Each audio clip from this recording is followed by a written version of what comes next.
വളരെ നൈസ് ആയിട്ടുള്ള ഒരു theatrical experience and movie experience തന്നെയായിരുന്നു ട്വിസ്റ്റേഴ്സ്. 96 റിലീസ് ആയിട്ടുള്ള ഇതിന്റെ ഫസ്റ്റ് പാർട്ട് തന്നെ കണ്ടവർക്ക് അറിയാം അതിന്റെ ഒരു ഫീൽ എന്തായിരുന്നു എന്നുള്ളത്.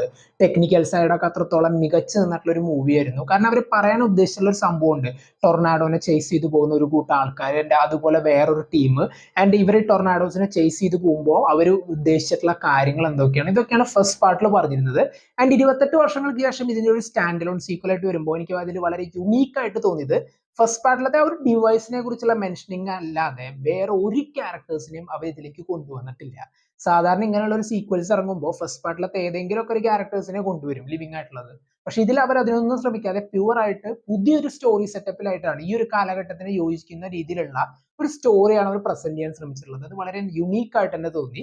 ആൻഡ് പിന്നെ പറയേണ്ടത് ഈ ഒരു സിനിമയുടെ സ്വഭാവം നമുക്കറിയാം. കാരണം എന്താണ് ഇതുകൊണ്ട് ഉദ്ദേശിക്കുന്നത്, അല്ലെങ്കിൽ ആ ഒരു ടൊർണാഡോസ് ഒക്കെ വരുന്ന സീനുകളിലൊക്കെ ഉണ്ടാവുന്ന ആ ഒരു ബിൽഡപ്പ് സീൻസ് ഒക്കെ ഉണ്ട്, അതൊക്കെ നല്ല പോലെ തന്നെ വർക്കൗട്ട് ആയി. എസ്പെഷ്യലി നമ്മളതൊരു തിയേറ്ററിൽ നല്ല സൗണ്ട് എഫക്റ്റിൽ ഇരുന്ന് കാണുമ്പോൾ നമുക്ക് ശരിക്കും ആ ഒരു ബിൽഡപ്പിന്റെ ഫീലൊക്കെ നമുക്ക് അവിടെ കിട്ടും. കാരണം അവരിങ്ങനെ പോകുന്ന ഒരു ഫീൽഡ്സിലൂടെ അങ്ങനെ കറക്റ്റ് ഷോർട്ട് കട്ട് ഒക്കെ എടുത്തിട്ട് ആ ഒരു ടൊർണാഡോന്റെ അടുത്തേക്ക് പോകുന്നു. അതിന്റെ അവർ പറയുന്ന ചില വാക്കുകളുണ്ട്, ഇതിന് റിലേറ്റഡ് ആയിട്ടുള്ള ചില പാരാമീറ്റേഴ്സ് ഒക്കെ പറയുന്നതൊക്കെ ശരിക്കും ഫസ്റ്റ് പാർട്ട് ഒന്നുകൂടി റീവിസിറ്റ് ചെയ്തുകൊണ്ട് അത് കുറച്ചും കൂടി പെട്ടെന്ന് മനസ്സിലായി.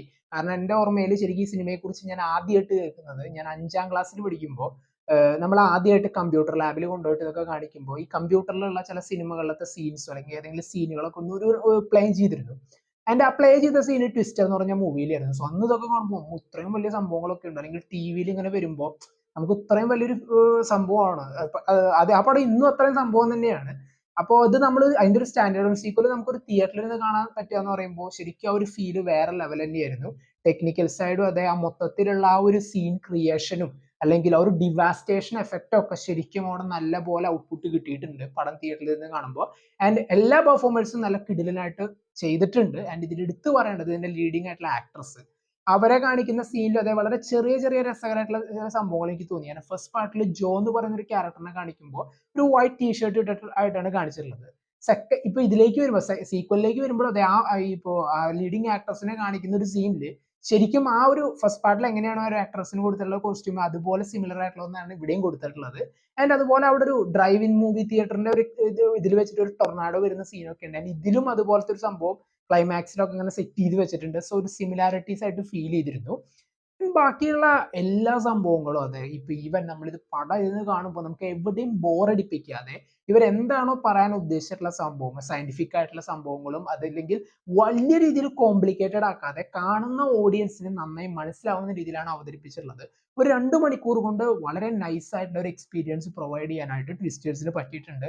നിങ്ങളുടെ അടുത്ത് നല്ലൊരു തിയേറ്റർ സെലക്ട് ചെയ്തിട്ട് ഈ പടം എന്തായാലും കാണാം. ഇതൊക്കെ നമ്മൾ തിയേറ്ററിൽ നിന്ന് തന്നെ എക്സ്പീരിയൻസ് ചെയ്യേണ്ട ഒരു മൂവി തന്നെയാണ്. ഇതിലൂടെ OTT അല്ലെങ്കിൽ ഡിജിറ്റലി റിലീസ്ഡ് ആയതിനു ശേഷം കണ്ടു കഴിഞ്ഞാൽ അതിന്റെ ഒരു ഫീൽ നമുക്ക് എത്ര ഹോം തിയേറ്റർ വെച്ച് കണ്ടാലും കിട്ടില്ല. തിയേറ്റർ എക്സ്പീരിയൻസ് ഡിമാൻഡ് ചെയ്യുന്ന മൂവി നമ്മൾ അങ്ങനെ തന്നെ കണ്ടാലേ ശരിയാവുള്ളൂ എന്ന് എനിക്ക് തോന്നിയിട്ടുണ്ട്. എനിക്ക് അതാണ് ശരി. സോ നമുക്ക് എന്തായാലും ഇങ്ങനെ ഈ ഒരു മൂവി തിയേറ്ററിൽ തന്നെ കാണാൻ ശ്രമിക്കുക. പടം കണ്ടവർ നിങ്ങളുടെ അഭിപ്രായം കമന്റ് ബോക്സിൽ നോട്ട് ചെയ്യുക. കാണാത്തവർ എന്തായാലും കാണുക.